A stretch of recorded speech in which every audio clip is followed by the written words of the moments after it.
Chapter 7 looks at middle childhood psychosocial development. Sometimes middle childhood is called school-age children as well. So when we're talking about psychosocial, we're talking about personality development and social relationship development, psychosocial. Alright, so the developing self-concept development. So the self-concept in middle childhood becomes more realistic and more complex. In early childhood, the self-concept is more single representation. It's more of I am good or I am bad, one or the other type thing, whereas in middle childhood, it's more representational systems. It's more complex. It's more realistic in that there's this balance between good and bad. They understand that maybe that they're good in math, but maybe struggle in English, okay? So it's taking into consideration various aspects of self. So the self-concept becomes more realistic and more complex, more representational systems. Self-esteem is very similar. So judgments about one's self-worth becomes more realistic and it becomes more global. Or it becomes less global. It becomes more specific in middle childhood. So early childhood self-esteem tends to be more global, that I am good or I am bad. It's unrealistic, and it tends to reflect parent approval. Into middle childhood, they start having some self-worth that comes from their own personal accomplishments.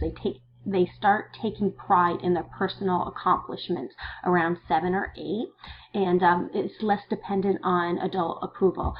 Children in early childhood tend to accomplish something, run over to their parents and say, "Ooh, look what I just did," or "Did you see what I just did?" And they're constantly looking for adult approval. Now, after age 7, 8, getting into middle childhood, they are going to start to feel proud of what they accomplish on their own. They don't need somebody there saying, "Oh, good job," all right?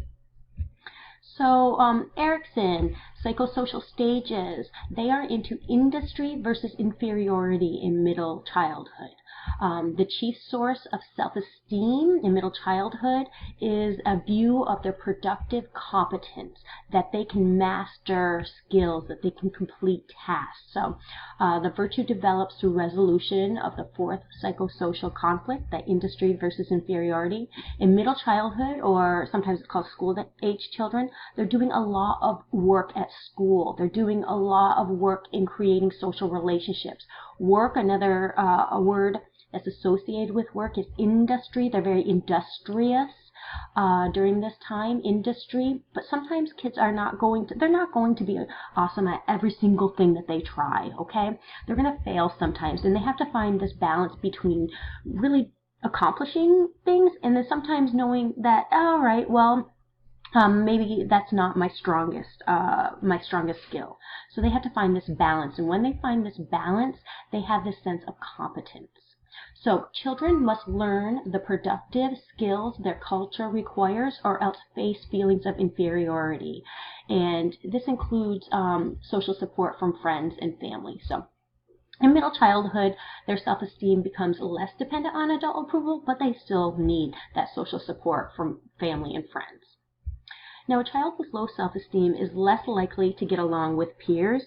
They're also more likely to develop a helpless pattern, okay? So what you can do to help a child feel like they are in control of their life, that they have help them acquire a higher self-esteem, I can do attitude, is by providing specific focused feedback rather than criticizing the child as like a whole person. So really pointing out specific things that they do that they can then change, rather than saying, "You are a bad kid for hitting George."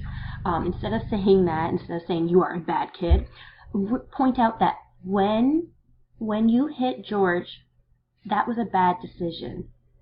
How can you treat George nicely next time? What's something that you can do differently so that you don't hurt George's feelings, so that you make a better decision?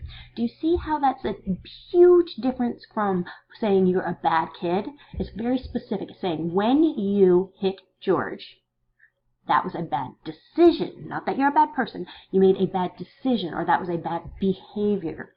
So that's something that can change. So to discourage a helpless pattern, provide specific focused feedback. Now, kids with high self-esteem, when faced with a challenge, are going to persevere. They're going to develop strategies for success. Whereas kids with low self-esteem tend to give up and attribute failure to themselves. They're going to say, oh, I failed on this test because I'm stupid. Whereas a child with high self-esteem is going to say, oh, that was a hard test. I'm going to make sure to study even harder in the future. So self-esteem plays a role in competence in a sense of industry rather than inferiority. Okay, so it's all related. Self-esteem, competence, that's all related. Now, emotional growth and prosocial behavior in middle childhood. By age 7 or 8, children are aware of feelings of shame and guilt and pride, even when others are not around to see their action. In early childhood, really their actions are based on avoiding bad consequences, avoiding getting in trouble. In middle childhood, they're going to be taking on some of these emotions, being able to regulate their emotions on their own. So they're going to start feeling some shame and some guilt and some pride, even if someone's not around to say good job or bad job, all right? They also pick up on some display rules, so they're starting to learn what emotions are okay to show, which ones are not okay to show, so they're able to better regulate these negative emotions. Also in middle childhood, empathy and pro-social behavior increases. A lot of this having to do with theory of mind. Remember, theory of mind tends to be fully developed around age 4, and it's theory of mind. Children age 4 tend to have theory of mind. Now, it's going to continue to develop. We're going to be more empathetic and maybe engage in more pro-social behavior as we cognitively develop in middle childhood. So emotional growth is affected by parents' reactions to display of negative emotions. Emotional regulation involves effortful control. So they're learning to control their emotions more. They're learning that others feel different emotions than they do, and this helps them to feel more empathetic and to engage in pro-social behaviors that help other people. That's going to increase in middle childhood. Now on to the social part of psychosocial. So the child in the family. School-age children spend less time with parents and are less close to them than before. Why? Because they're in school now. They have friends. They are engaged in activities. So children exposed to parental discord had a high level of internalizing. They had high levels of anxiety. They maybe felt fearful, maybe had more depression, and engaged in more externalizing behaviors, engaged in more aggressive behaviors, fighting, disobedience, and hostility. So parental discord, the family atmosphere, if it's more negative, you're going to see that come out in many different ways, as well as it's going to come out in aggressive behavior, maybe disobedience, but children are also going to internalize some of these negative emotions as well.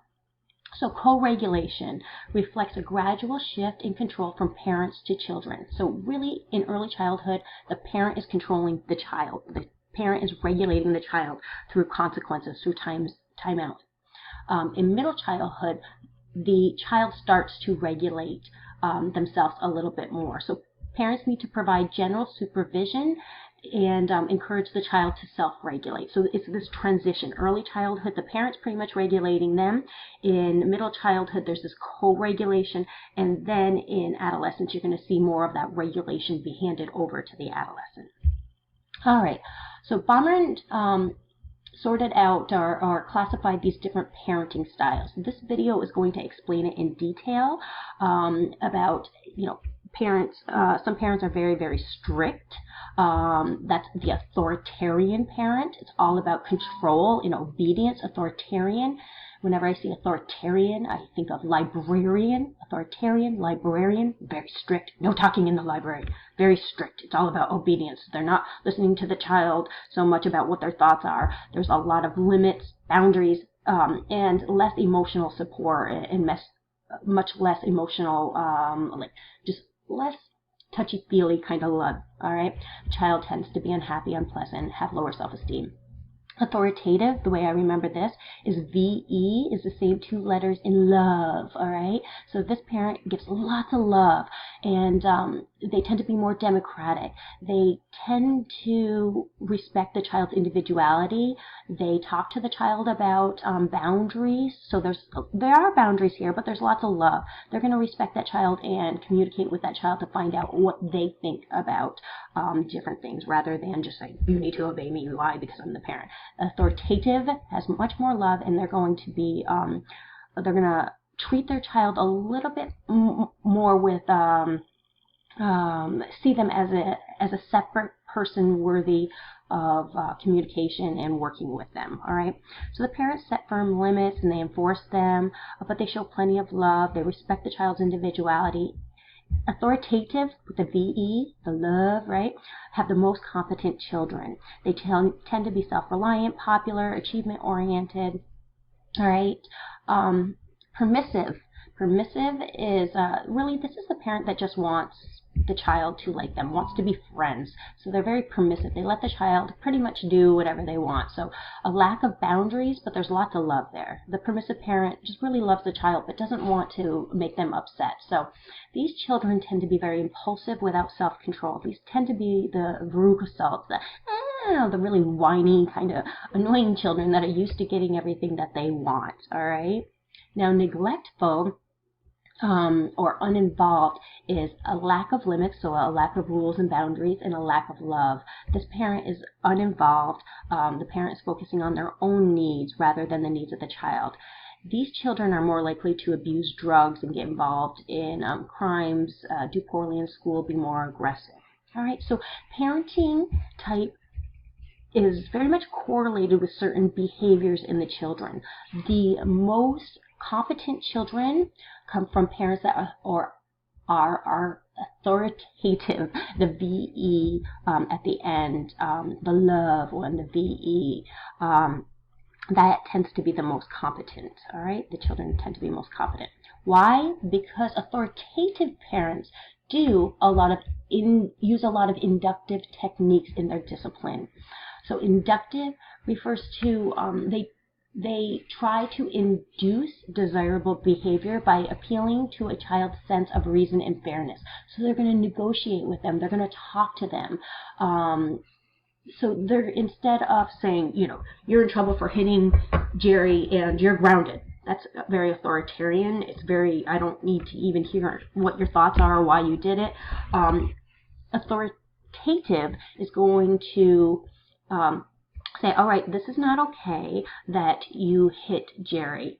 And then it's going to play into the child's sense of fairness and reasoning. So hitting Jerry, it hurts him and it makes him sad.